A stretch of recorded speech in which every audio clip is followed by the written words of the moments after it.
안녕하십니까. 한국 시사뉴스의 장종수입니다. 태블릿 PC 재판 속보를 전해드리겠습니다. 지금 태블릿 PC 재판에서 쟁점 중에 하나는 심수미 기자가 위증을 했느냐 하는 것입니다. 그런데 이 심수미 기자의 위증 여부를 확인할 수 있는 JTBC의 조택수 기자가 태블릿 PC 재판의 증인으로 채택이 됐습니다. 태블릿 PC 지금 재판을 맡고 있는 서울 중앙지법 박주영 판사는 변희재 미디어치 대표 고문 측이 증인으로 신청했던 7명 가운데 서복현 JTBC 기자 그리고 조택수 기자 두 사람을 증인으로 채택을 했습니다.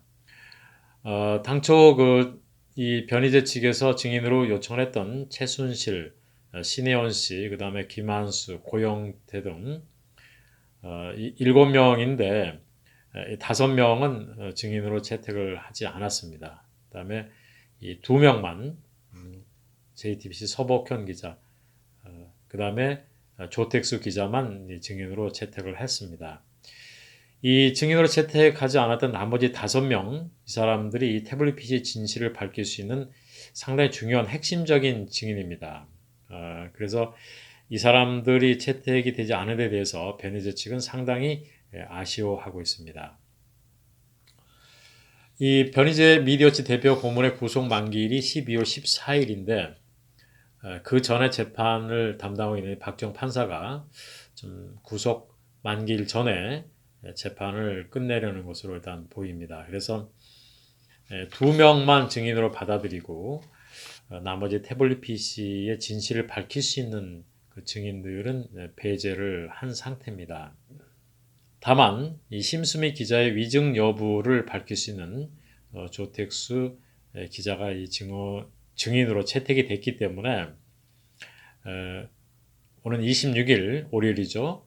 월요일 날 증인으로 나오게 되면 증인 신문을 통해서 심수미 기자나 이 손영석 부장의 증인의 그 위증 여부를 가릴 수 있게 됩니다. 지금 문제가 되는 부분은 바로 지난 2016년 10월 24일 당시 노승곤 서울중앙지검 1차장 검사와 JTBC 기자가 문자를 주고받았는데 이 문자를 누가 주고받았느냐 하는 것입니다. 그리고 또 왜 또 문자를 주고받았냐 하는 것, 이것도 좀 사실 쟁점이 되고 있습니다. 지난 10월 1일 심수미 기자가 법정에 증인으로 출석해서 당시 그 노승곤 검사하고 문자를 주고받은 사람은 자신이다 이렇게 증언을 했습니다. 자신의 핸드폰으로 문자를 주고받았다는 거죠. 그런데 10월 29일 날 그 JTBC의 손영석 부장, 당시 그 특별 취재팀장이었습니다. 손영석 부장이 나와서 증언하기를 문자를 주고받은 기자는 심수미 기자가 아니라 조택수 기자다. 당시 이 법조팀장이었습니다. 조택수 기자가 문자를 주고받았다. 이렇게 얘기를 했습니다. 그렇다면 심수미 기자하고 이 손영석 부장의 증언이 서로 엇갈리는 거죠.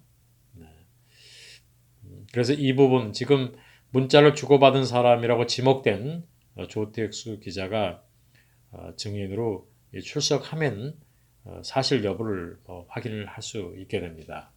네, 손영석 부장의 이 증언이 끝난 다음에 변희재 측에서 이 심수미 기자에게 물었습니다.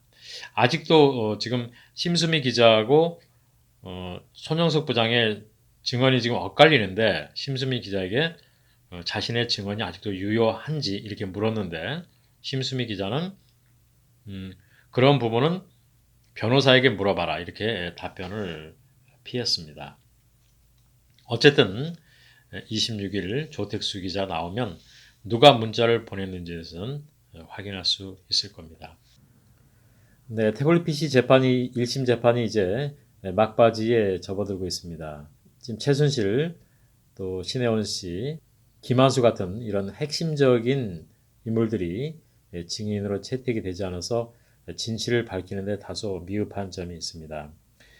그러나 이번 재판을 통해서 확인된 사실들이 또 중요한 사실들이 확인이 됐습니다. 그리고 변희재 측에서 승기를 잡은 부분이 많이 있습니다. JTBC에서는 수세에 몰려서 쩔쩔매는 지금 그런 상황이 지금 계속이 되고 있습니다.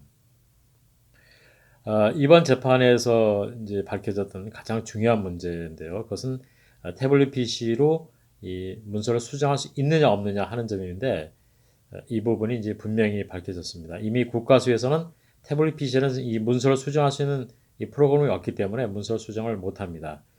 그런데 JTBC에서 이번 JTBC 기자들의 그 증언을 통해서 보면 JTBC에서는 문서 수정 기능이 없다는 것을 모른 채 그런 사실을 모른 채 방송을 했던 겁니다. 그래서 최순실이 태블릿 PC로 문서를 수정했다 하는 것 자체는 불가능합니다.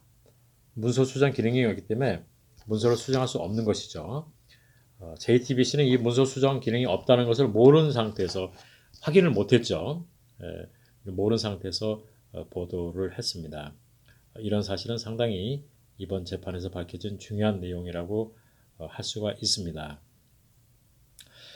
이런 1심 재판이 다소 지금 미흡하게 진행이 되고 있습니다. 그러나 이런 재판 과정 상당히 길고 힘든 과정입니다만 이런 과정을 통해서 진실들이 하나씩 밝혀지고 있습니다. 그래서 이런 진실들이 밝혀지면서 이제 실체가 밝혀질 것으로 기대를 하고 있습니다. 지금까지 태블릿 PC 재판 소식을 전해드렸습니다.